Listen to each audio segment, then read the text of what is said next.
Okay မင်္ဂလာပါကျွန်တော်တို့ Sirius Computer နဲ့ပြန်လည်ကြိုဆိုပါရစေဟုတ်ပြီကျွန်တော်တို့ဒီတစ်ခေါက်သင်ခန်းစာမှာတော့ programming language တိုင်းရဲ့အရေးကြီးဆုံး concept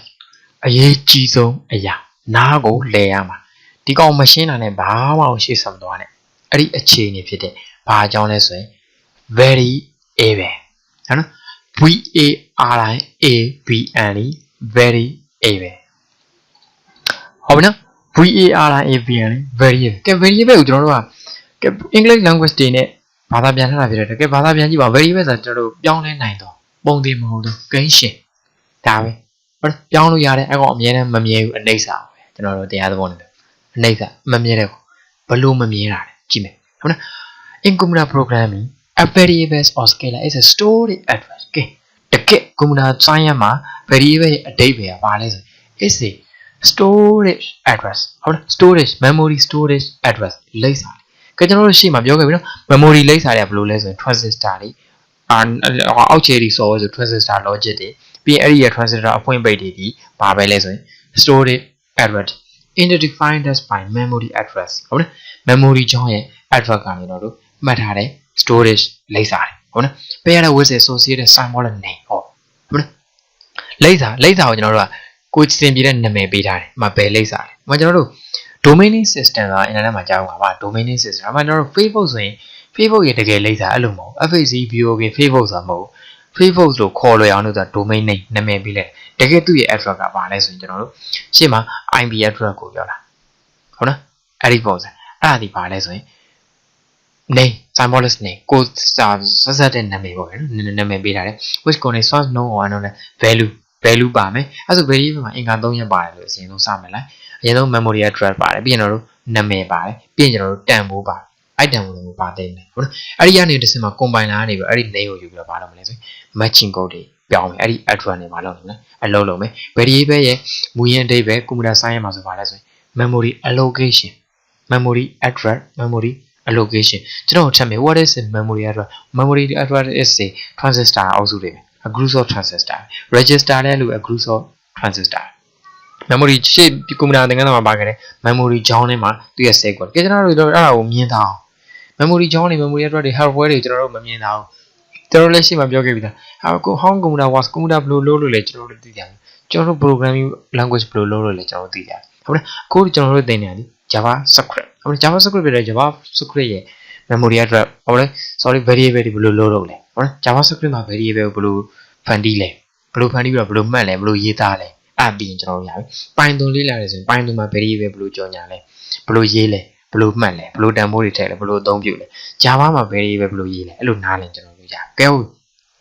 မြင်အောင်ကျွန်တော်တို့ပြောမယ် memory address ကိုလည်းကျွန်တော်တို့ရှင်းမှာပြောပြီးသားဆဲကွက်လို့သဘောထားတယ်ဒီမှာအကွက်အပြင်ဥပမာအနေနဲ့ဆိုရင်ကျွန်တော်တို့ကြည့်လိုက်ဖျားသွားတယ်ဖနက်ထည့်တဲ့စင်တွေတွေ့နော် 1 2 3 4 5 6ပြန်ပြန်အားလုံးပေါင်းဟွာလောက်တော့ရှိမယ်15 20လောက်တော့ရှိမယ်အကွက်လေးအိမ်လေးအဲ့ဒီမှာကိုကနံပါတ်6ကွက်မှာ6ကွက်လွတ်လို့ကျွန်တော်ကိုလွတ်တဲ့ဟာကောက်တယ်တွေ့ရမလားကိုဖက်နဲ့ကြီးအများနဲ့ရှိနေအောင်လားမရှိဘူးအများနဲ့ပြောင်းတယ်ကိုဆင်းသွားရင်ကိုဖက်နဲ့နှုတ်တယ်တခြားဖက်နဲ့ရောက်တယ်တခြားလူလာတယ်တခြားလူပြန်သွားတယ်သူ့ဖက်နဲ့နှုတ်သွားတယ်ပြန်သွားတယ်နောက်လူလာတယ်အဲ့ဒီဖျားရှိမှရှိတဲ့ဖက်နဲ့စင်တွေဘာလေးလဲဆိုရင် variable memory address အဲ့ဒီမှာထည့်ထားတဲ့အရာတွေဒီအဲ့မှာ memory မှာရေးထားတယ်1 3 5 6 9 10တွေဒီဘာလဲဆို memory address အဲ့မှာထည့်ထားတဲ့ဖက်နက်တွေဒီပါလဲဆို value တန်ဖိုးမှနံပါတ်6ထဲမှာ down ဖက်နက်ထည့်တယ်နံပါတ်9ထဲမှာကြက်ပေါင်ဖက်နက်ထည့်တယ်နံပါတ်9ထဲမှာ ipan နီးပါးဖက်နက်ထည့်တယ်ဟိုထဲမှာ score ဖက်နက်ထည့်တယ်ကြိုက်တဲ့ဖက်နက်ထည့်အဲ့ value အဲ့ဒီအကွက်လေးဒီဘဇူးပါပြန်သွားဖျားရွှေတကုံဖျားကြီးပိတ်မပိတ်အဲ့ဒီဖက်နက်ပုံးလေးမှာအမြဲတမ်းရှိနေတယ်အဲ့ဒါကိုကျွန်တော်တို့ဘာလို့ခေါ်လဲဆို variable ဒီမှာလည်းမျက်စိတွေဒီဘက်နည်းနည်း software ဘက်ကိုပြန်သွားလိုက်ဆေးကွက်နဲ့မှာဒီအကွက်တွေဒီအကွက်ထဲမှာကျွန်တော်တက်ထည့်ခဲ့ဟုတ်ပြီဒီအကွက်ထဲမှာ2ထည့်ခဲ့တယ်sorry ဒီအကွက်ထဲမှာကျွန်တော်တို့ D ထည့်ခဲ့တယ်ဒီအကွက်ထဲမှာအနေနဲ့ name ဆိုတဲ့စာသားထည့်ခဲ့တယ် okay ထည့်ခဲ့တဲ့ဟာတွေဒီလိုတော့ခဏပဲတော့ကျွန်တော်တို့ပြောပြီးသား memory ကြောင်းဒီ power မရှိရနဲ့ data တွေပဲဖြစ်သွားတာအကုန်ပြန်ပြောက်သွားတယ်ဒါပေမဲ့သူ့ရဲ့ storage device ဘယ်ထဲမှာလဲရှိတယ် hard disk ထဲမှာရှိတယ်ပြန် run ပြီးတော့ hard disk ထဲကနေပြန် run ပြီးတော့ပြန်ချတယ်ပြန်ပြောင်းတယ်အဲ့ဒါကိုကျွန်တော်ဗာလဲဆိုဂိမ်းရှင်အနှိမ့်စသဘောတရားဘာကြီးလဲဆိုရင် variable မမြင်ကျွန်တော်လူတွေလိုပဲနောက်ဆုံးကိုဟိုဟာဖြစ်တဲ့မြုပ်တဲ့နေရာတော့မမြဲဘူးတော့ကတိ880ခွန်းသူဒီကွက်မှာရှင်ဒီကွက်နံပါတ်ကဒီကွက်နံပါတ်ကို sorry ကျွန်တော် နှစ်လို့ပေးလိုက်ကဲအကွက်နံပါတ်လိပ်စာနံပါတ်ကဟို00 matching code ပုံစံပေါ့ကဲဒါလိပ်စာနံပါတ် matching code နံပါတ်ဒီထဲမှာ value တန်ဖို့ကဲဒီတန်ဖို့ကျွန်တော်တို့3လုံးခဏပဲကျွန်တော်တို့လုံးမှာနောက်ထပ်တစ်ခါကျွန်တော်တို့လုံးလို့မဟုတ်လားမဟုတ်ဘူးနောက်ထပ်သူ့တစ်မျိုးသူ့နေရာမှာတခြားဟာလာရင်လာအောင်ပါဟုတ်လားအဲ့ဒါဒီသူဒီပြောင်းလဲပါဒီတန်ဖို့တွေကျွန်တော်ကဒီ variable လို့ကျွန်တော်ဟောနံပါတ်မထည့်တော့ငါစာထည့်မယ်A D R E S S address ကြိုက်တဲ့ဟာထည့်ကြိုက်တဲ့ဟာထည့်ဟုတ်လားကြိုက်တဲ့ဟာအဲ့ဒါဒီပါလဲဆို variable သဘောတရားပဲဟုတ်လားကဲ JavaScript မှာ variable ဘယ်လိုကြော်ညာလဲဘယ်လိုစီးကန်းနေလဲဘယ်လိုရေးရမလဲအဲ့ဒီလိုလေ့လာနောက်တစ်ခုကျွန်တော်ဥပမာတစ်ခုပြောပါဗျာမကျင်တဲ့သေးဘူးရုပ်ရှင်ကြည့်တယ်ရုပ်ရှင်မှာကျွန်တော်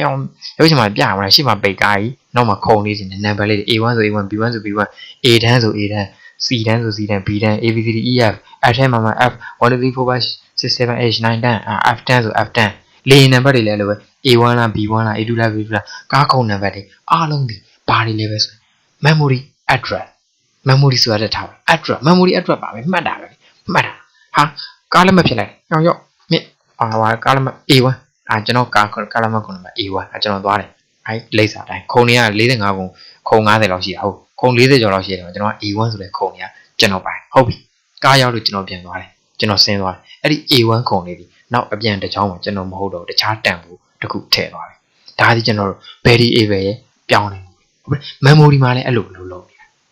အဲ့ကြောင့်သူ့ကိုဘာလို့ပေးထားလဲဆိုရင် variable လို့ပေးထားတယ်ဟုတ်ကဲ့ဒါလေးရေးကြည့်ရအောင်ကျွန်တော်ထပ်ပြကြအောင်In computer programming, a variable or scalar is a stored address. ကနသိမ်းထားတဲ့ memory allocation address ဒီနေရာမှာကျုံလို့တခါလေးပြောမယ် variable တွေအများကြီးသုံးလို့မကောင်းပါ program တိုင်းဘာဖြစ်လို့လဲနာမည်ကပြောပြီးလဲ memory allocation memory ပေါ်မှာယူသွားပြီကျွန်တော်တို့ကားခုံကြည့်လိုက်လေကားခုံကြည့်ကျွန်တော်ကားခုံ20 VIP ကားကြည့်တယ်ထားမယ်ခုံ20ရှိတယ်ကျွန်တော်နံပါတ်1ခုံမှာထိုင်နောက်တန်ဖို့နံပါတ်2လူ20တန်ဖို့20တက်သွားခုံနေမှာဖြစ်သွားတယ်ကျက်သွားပြီနောက်လူလာခြင်းတယ်ထိုင်နေရှိလားအလဲကုံထိုးထိုင်တယ်ဘူရိုင်မီကအလဲကုံထိုးထိုင်တယ်လို့လားထိုးထိုင်လဲကုံသဲခံဟုတ်မလားအဲ့ဒီပုံစံပဲ memory ဒါစတင်တော့တခါလေးမှတ်တာနော် software တိုင်းဒီ variable ကကြော်ညာတိုင်းမကောင်းဘူး variable memory location ယူတိုင်းမှာအဲ့ယူသမျှယူသမျှတိုင်းဘယ်မှာသွားပြီးတော့နေရာရုပ်သွားလဲ memory address မှာနေရာရုပ်သွားတယ်ဟုတ်နော်နေရာပုံရင်အလုံးမြန်နေနေရာကျရင်ကျတော့ပစ္စည်းတွေအများကြီးဆက်တယ်ဒါပဲကားဆိုလဲလို့ပဲလေလူများရင်ပစ္စည်းများရင်ဝေလေးသွားမယ်ဒါပဲ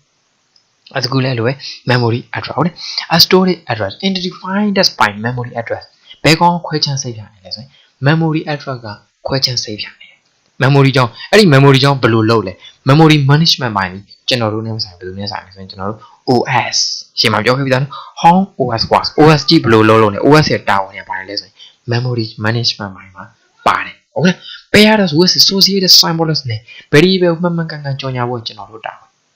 ဟုတ်လားစီမံခန့်ခွဲဖို့ OS တာပဲ Okay မနော် which contain knows or unknown သိရတယ်မသိတော့ quality or information referred to as ဘယ်လိုတန်ဖိုးတွေ Okay ဗျာကိစ္စအဲ့ဆိုကျွန်တော်တို့ memory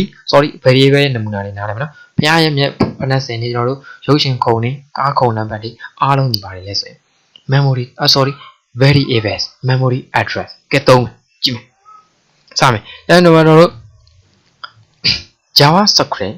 ဟုတ်လား JavaScript မှာ variable name တွေဘယ်လိုကြော်ညာလဲကြည့်မယ်ကျွန်တော်ရှေ့မှာနမူနာပြခဲ့တဲ့ program လေးမှာကျွန်တော်တို့ variable တစ်ခုသုံးခဲ့တယ်ဘာဟုတ်လားဒီဘာဆိုတာဘာလဲ keywords ဘာလို့ခေါ်လဲ keywords JavaScript ဒီဘာဆိုတဲ့စကားလုံးလေးကိုသူဒီ variable ကြော်ညာတဲ့နေရာမှာသုံးဖို့ဒီ var ဘာဆိုတဲ့စကားလုံးလေးယူထားတယ်အဲ့စကားလုံးကိုဘယ်နေရာမှာဘယ် program ဘယ် JavaScript program မှာတခြားရည်ရွယ်ချက်နဲ့သုံးလို့မရဘူးဒီရည်ရွယ်ချက်နဲ့သုံးရမယ်အဲ့ဒါကိုဘာလို့ခေါ်လဲ reserved keyword လို့ခေါ်တယ်ကြိုပြီးတော့နေရာယူထားတဲ့ keywords တွေဟုတ်လား memory ပေါ်မှာကြိုပြီးတော့ခိုင်းထားတဲ့ keywords တွေရှိတယ် how many ဘယ်လောက်ရှိလဲပြီးရင်ကျွန်တော်ပြဟုတ်နော်ဘယ်လိုပြသူ့ရဲ့ documentation တွေမှာလည်းဖတ်လို့ရတယ်ဒါပေမဲ့ဒါ beginner မှာတော့အဲ့လောက်ကြီးမလို့သေးဒါဒီ keywords ဒါဒီကျွန်တော်တို့ပေးလိုက်တဲ့ name ဟုတ်မလား name နာမည်ပေးလိုက်တယ်ဟိုမှာလိပ်စာပေးလိုက်ဟုတ်နော် variable ကို name ထားတယ်ပြီးရင်တော့ prompt ဆိုတဲ့ဒါဆိုလေဒီ prompt လဲပါပဲတော့ name ပဲဟုတ်လား prompt လဲပါပဲတော့ memory address ပဲ variable name ပဲ prompt လဲ name ပဲဒီ name ကလည်း name ပဲဒီ prompt ကလည်းသူ JavaScript မှာကြိုရေးထားတဲ့ variable name သူနီးလန်း script တွေရှိတယ်ဒါပေမဲ့ဒါကရိုး variable တန်ဖိုးသိမ်းတဲ့ဒါဒီ method ကိုပေးထားတဲ့နာမည်ဟိုဘယ်လိုပြောမလဲအစင်းမြင့်ခေါ်မယ်ဆိုရင်မှန်ကန်ခေါ်မယ်ဆိုရင်အဲ့ဒါကိုဘာလို့ခေါ်လဲ entity finder ဟုတ်လား entity finder ဘာလို့တာလဲခွဲချမ်းစိတ်ပြနာမည်ပေးတဲ့နေမှာခွဲချမ်းစိတ်အဲ့ကြောင့်ကျွန်တော်တို့ variable ကိုကြော်ညာဖို့တယ်စမယ်ဒါလေးပဲကျွန်တော်ပြောနေတာပဲ what is your name ဒါနားမလဲရကြည့်မယ် variable ကိုကျွန်တော်တို့ကြိုက်သလိုပေးတယ် memory မှာကျွန်တော်တို့သိမ်းဖို့တယ်မှာကျွန်တော်တို့ gain ဆော့တယ် gain ဆော့နေမှာကျွန်တော်တို့ဆော့နေတဲ့လူရဲ့အမှတ်တွေကျွန်တော်တို့မှတ်ဖို့လိုတယ်ပြီးအဲ့အမှတ်တွေကိုကျွန်တော် screen ပေါ်မှာပြဖို့လိုတယ်ပြဖို့လိုတယ်ပြီးတော့ကျွန်တော်တို့အဲ့ဒါတွေကိုကျွန်တော်တို့ memory တနည်းအားမှာမလုပ်ထားဖို့လိုတယ်ခဏသိမ်းထားဖို့လိုတယ်သိမ်းပြီးတော့ပြမယ်မှတ်ဖို့လိုရမယ် okay မလားအဲ့ဒါတွေကျွန်တော်တို့ဗာလဲဆိုရင် variable memory allocation ယူမယ် memory allocation ယူခြင်းနဲ့ဆိုတာနဲ့ကျွန်တော်တို့ဗာလောက်ရလဲဆို variable ကြော်ညာရတယ်ကြော်ညာလိုက်တာနဲ့သူဒီ memory allocation ယူပေးလိုက်ဒီအလုပ်ကိုကျွန်တော်တို့စကျွန်တော်တို့မှငငင်းတော့အပေါင်းလုံးများစွာတင်လာကြတာငါကိုစိတ်ထဲကမှတ်6နဲ့ပေါင်းအဲ့လိုလေဟုတ်တယ်စိတ်ထဲကမှတ်ဆိုတဲ့ဟာလေးတွေပါတော့မနံပါတ်2ခုပေါင်းဖို့တော့တစ်ခုမှတ်ထားရအောင်လေနောက်တစ်ခုပါလဲသိအောင်ရိုးရိုး calculator တောင်းဟုတ်တယ်နော်2အပေါင်း2ရေးဖို့တယ်အရင်ဆုံး2ကိုရအဲ့2လေးကိုအကျန်းနေမှာမှတ်တာအပေါင်း2ရိုက်လာတဲ့2နဲ့ဟိုမှတ်ထားတဲ့2နဲ့ပေါင်းပါလဲ4 track အဲ့ကြောင့် memory ကိုနေရာယူပြီးတော့မှတ်တယ်ရှေ့မှာကျွန်တော်တို့ computer လုံးပုံတွေပြောခဲ့ပြီနော်အဲ့ကျွန်တော်တို့ဒီမှာကြည့်ဒီ address ဒီအကွက်ထဲမှာရှိတဲ့2နဲ့ဒီအကွက်ထဲအိတ်သေးပေါင်းတယ်လို့ပဲအိတ်သေးသိရလို့ဆိုအိတ်သေးနဲ့ကတ်မှတ်လို့ရဟုတ်ဒီအကွက်ထဲမှာရှိတဲ့ဒီအကွက်ထဲမှာရှိတဲ့2ကိုပေါင်းပြီးဒီအကွက်ထဲမှာလာထည့်ပေးပါ4အဲ့ဒါဒီ memory address တွေပါဖြစ်တယ်မတူလေဒီမှာလဲ address တစ်ခုဒီမှာလဲ address ဒီမှာလဲ address တစ်ခုဒါဒီတော့ process ဟုတ်နော် sorry values memory ရဲ့ value တွေတွားတယ် okay variable ကိုကျွန်တော်ဆက်ပြောမယ် variable ဒီကြိုက်တဲ့နာမည်ပေးလို့ရတယ်ဒါပေမဲ့ symbolic name associated symbolic name သက်ဆိုင်တဲ့ဟာလေးတော့ပေးဟုတ်တယ်ကိုက date ကိုရီးရအောင်မှတ်ပါစေရီးရလို့ပေးကျွန်တော် day ကိုမှတ်ပါဆို day လို့ပေး h ကိုမှတ်ပါဆို h ကို methods တွေဆိုလဲအဲ့လိုပဲ identifier ဒီမှာဆိုလဲကြည့်လေ alef ရဲ့အဓိပ္ပာယ်ကျ an ရနေသူလည်း variable name နော်ဒါသူကိုယ်တိုင်ပေးထားတဲ့ variable name ဒီ prompt လည်းသူကိုယ်တိုင်ပေးထားတဲ့ variable သူနဲ့တော့ပေးထားတယ် JavaScript မှာတော့ an ရနေ alef ဆိုတော့သတိပေးတာပဲဟုတ်တယ်နော်အလန်းပေးတယ်ဟုတ်နော် alef ဆိုပြီးတော့သူဒီ method identifier နာမည်လေးပေးတယ်ဟုတ်ဒီမှာလည်းလိုပဲဒါတော့ကိုယ်ပိုင်ပေးကျွန်တော်တို့ပေးလိုက်တဲ့ name ဘာ name ဆိုပြီးတော့ဒီ name လေးကလည်းကျွန်တော်နာမည်ယူမှာဟုတ်နာမည်ယူရတဲ့သူရဲ့ ဆိုင်ရာနာမည်လေးတော့ကျွန်တော်တို့ပေးလိုက်ရဒါဒီကျွန်တော်တို့ variable ရဲ့အခြေခံပဲ okay မလား variable မှာမျိုးရှိတယ်ကိုကြသလိုပေးလို့ရတယ်တခုရေးရင် memory မှာနေရာတစ်ခုယူပြဒါဆိုဒီဘာတွေယူလဲဆိုဒီဘာတွေအကုန်လုံးဒီ memory ပေါ်မှာနေရာယူရတယ်ဒါပေမဲ့တန်ဖိုးပါလားမပါသေးဘူးဟုတ်မယ် year is equal to 2020 2020ဟုတ်အဲ့ဆိုရင်တော့ဒီ statement တစ်ကြောင်းလေးဒီဘာအဓိပ္ပာယ်ဆောင်လဲဆိုဒီ year ဆိုတဲ့နာမည်နဲ့တန်ဖိုး2020ကိုဒီ address ထဲမှာတွားထည့်ပေးပါကွန်ပျူတာဘာလုပ်လိုက်တာခိုင်းလိုက်တာငါလိုတဲ့အချိန်မှာပြန်သုံးမယ်ခဏဘာလုပ်လိုက်တာလဲမှတ်လိုက်တာ memory allocation ဘာလုပ်လိုက်တာလဲယူလိုက်တာ address တွေကျွန်တော် email တွေ password တွေဘယ်မှာသိမ်းလဲဆို memory ပေါ်မှာခဏသိမ်းတယ် okay မလား day ဒီနေ့ဘာနေလဲ monday နားလေကြိုက်တဲ့ day ကြိုက်တဲ့နာမည်ပြောင်းရင်လည်းပြောင်းလဲသွားတယ်အဲ့ဆိုတော့ဒီမှာကြည့်ဒီမှာဝဲဒီမှာဆို date အမျိုးအစားဒီမှာဆိုရင်နေ့အမျိုးအစားဒီမှာဆို if ဆိုရင် number အမျိုးအစားဖြစ်မှာif ဆိုရင်20ဆိုရင်20number အမျိုးအစားဖြစ်သွားပြီဒီမှာဆို email ဆိုရင် email စာတွေအမျိုးအစားဖြစ်သွားပြီဘာညာပေါ့@gmail.com gmail.com ကိုစာတွေဖြစ်သွားကဲအဲ့ဆို variable မှာဝဲကျွန်တော်တို့အမျိုးအစားတွေအမျိုးရှိတယ်ဒီကတော့ရှိမှပြောခဲ့တယ် fitness စင်တယ်လို့ပဲဒီအကွက်ထဲမှာဘာ fitness လဲ dog fitness ဒီအကွက်ထဲမှာဘာ fitness ကြက်ပေါက် fitness ဒီအကွက်ထဲမှာရေချိုးကန်းစီ fitness ဒီအကွက်ထဲမှာ iman niva fitness ကြိုက်တဲ့တန်ဖိုးတွေထည့်အဲကြောင့် variable ရေးမယ်ဆိုတော့ဘာလို့လဲသိရအောင်လဲ data type ကိုလည်းသိရတော့ဟုတ်ကဲ့မလား data type သင်ခန်းစာကျွန်တော်နောက်တစ်ခါသွားမယ်နောက်တစ်သင်ခန်းစာမှာ data type ကိုသွားမယ်ဒီသင်ခန်းစာကိုကျွန်တော်တို့ variable ဆိုတာလေးကိုမျက်စိနဲ့မြင်နေရโอเคအဲဆိုတော့ programming 3ခု language 3ခုနဲ့ကျွန်တော်ရှင်းပြမှာဖြစ်တဲ့အတွက်ဒါလောလောဆယ်ရှင်းပြတာလေးမှတ်ပဲ JavaScript မှာ variable memory ပေါ်မှာနေရာယူခြင်းပါတယ်ဘာဆိုတဲ့ keyword ကိုသုံးမယ်နော်နံပါတ်1ဘာဆိုတဲ့ keyword ကိုမယ်နံပါတ်2သက်ဆိုင်တဲ့နာမည်ပေးမယ်ကဲကိုကလိပ်စာမှတ်မယ်ဆို address address သက်ဆိုင်တဲ့နာမည်ပေးမယ်သက်ဆိုင်တဲ့တန်ဖိုးထည့်မထည့်ခြင်းလည်းရတယ်နောက်မှထည့်လို့လည်းရတယ်ဒီအခြေအနေယူလိုက်တာနဲ့သူဒီနေရာတစ်ခုယူသွားပြီယူသွားတဲ့ထဲမှာမင်းဘာတန်ဖိုးထည့်မှာလဲ address 32လမ်း32လမ်းဟုတ်မလား street street address 32လမ်းဒါပဲနော်32လမ်းဆိုတဲ့လိပ်စာကျွန်တော်တို့ဘာလုပ်လိုက်လဲထည့်လိုက်အဲဆိုကဲ JavaScript မှာ variable တစ်ခု memory allocation ယူဖို့တော့ဘာ keywords ကိုသုံးလဲဘာ keyword ကိုသုံးမယ်အခြေခံလေးနဲ့ပြီးရင်နာမည်ပေးမယ်ပြီးရင်တန်ဖိုးထည့်ကြိုက်သလိုရေးလို့ရတယ်ဟုတ်ကဲ့ဒါပေမဲ့စီကံလေးတော့ရှိရဗျကျွန်တော် variable မှာ programming တိုင်းဒီ theory တိုင်းအဲဆိုတော့မေးမယ် ခင်ဗျပြောတော့ဟိုတင်ပါဟုတ်ပြီ JavaScript မှာဘာသုံးလဲ Java မှာဘာသုံးလဲဟုတ်လား Java မှာ Python မှာဘာသုံးလဲဟုတ်လား Python မှာဘာသုံးလဲအဲ့ဒါလေးကျွန်တော်တို့တစ်ခုချင်းလေ့လာမယ်ဒါလောလောဆယ် JavaScript နဲ့ကျွန်တော်က Programming Foundation တော့ဖြစ်တယ်ဒီမှာပဲခဏ focus ဖြစ်မယ်နောက် language တွေသုံးပါမြန်ကျွန်တော်တို့နားလည်သွားတယ်ဟုတ်လား variable ဆိုတာနားလည်ရင်ရ Okay what is a variable variable is a storage address memory မှာကျွန်တော်တို့အရင်ဆုံးနေရာစယူလိုက်တယ်ယူဖို့လိုတာဟုတ် variable မပါပဲဘယ် program မှာရေးလို့မရဘူး variable ရဲ့သဘောတရားဒီအဲ့ဒါပဲဟုတ်လားကားထိုင်ကုန်နေကျွန်တော်တို့ရုပ်ရှင်ထိုင်ကုန်နေဖျားတဲ့ဖနာခန်းနေပြီးရင်ကျွန်တော်တို့ variable ရေးရတဲ့ sequence ချက်လေးဒါလေးလည်းကျွန်တော်တစ်ခါလေးပြောလိုက်မယ်နော်ကျွန်တော်ဒါလေးလည်းကျွန်တော်ပြောလိုက်15မိနစ်ရပါတယ်ဒီ file လေးနည်းနည်းကြာသွားတော့ခွင့်လို့ပဲနော် Okay သူက sequence ရှိတယ်ကျွန်တော်ပြောပြသားလေး syntax semantics ဟုတ်လား programming တစ်ခုရဲ့ sequence နဲ့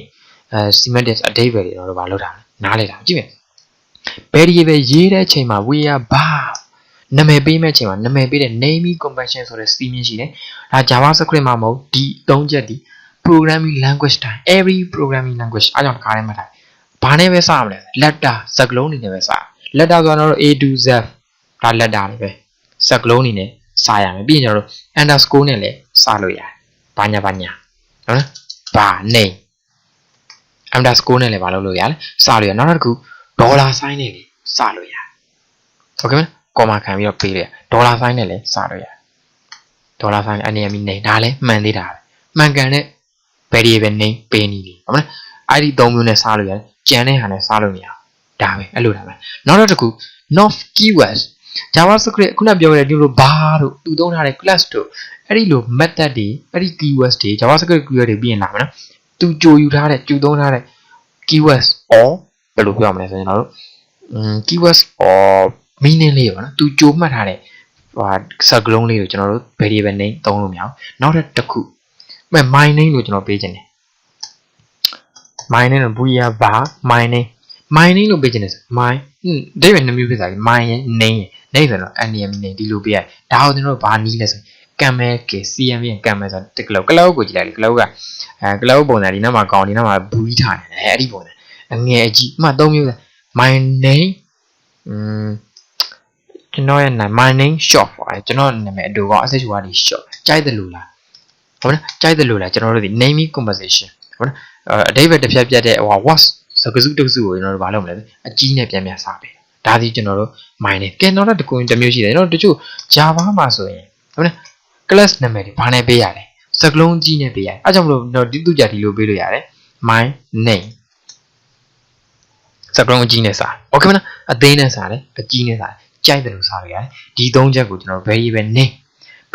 မှာမဟုတ် identifier variable မှာမဟုတ်လို့အကုန်လုံးကိုသိချမှတ်ထားမယ် variable မှာမဟုတ်ကျန်တဲ့နေရာရော method name တွေကျွန်တော်ရှေ့မှာနာမည်တွေပေးရလိမ့်မယ်နာမည်တွေပေးရလို့နော်အဲ့ဒီညမှာဒီ sequence လေးမှတ်ထားပြီပါလေ okay thank you နည်းနည်းကြာပါလား